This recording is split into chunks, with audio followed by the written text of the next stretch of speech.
Kaç gün abi? Git. Abi yok ya, cenaze de lazım. Abi bu kadar mı? Battaniye. Dur bakalım. Abi bunları. Rakibe bile yan gel. Gel iki kişi gelin.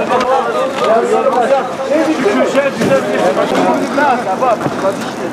Mesela abi koca abi.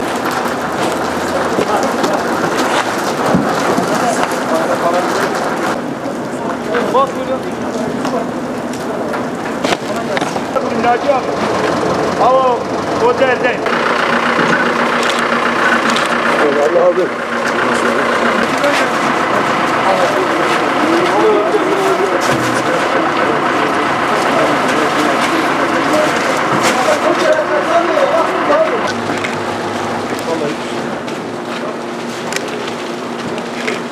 Öldü adam hiç yok mu?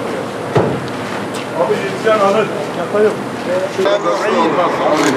أعوذ بالله من الشيطان الرجيم بسم الله الرحمن الرحيم الحمد لله رب العالمين العاقبة للمتقين ولا عدوان إلا على الظالمين. Ya Rabbi bu yardımların salimen ganimen yerlerine ulaştırılabilmesi için her türlü kazadan beladan hıfzı emanında eyle ya Rabbi. Cuma günü emin olabilirsiniz. Sahada zaten Kızılay hemen anında Elazığ'da, Malatya'da sahadaydı. Genel merkezimizin koordinasyonuyla beraber sahadaydılar. Bizler de Ağrı Kızılay olarak ne yapabiliriz diye düşünürken vatandaşların kendisi aslında Kızılay'a yardım kampanyasını kendileri başlattı.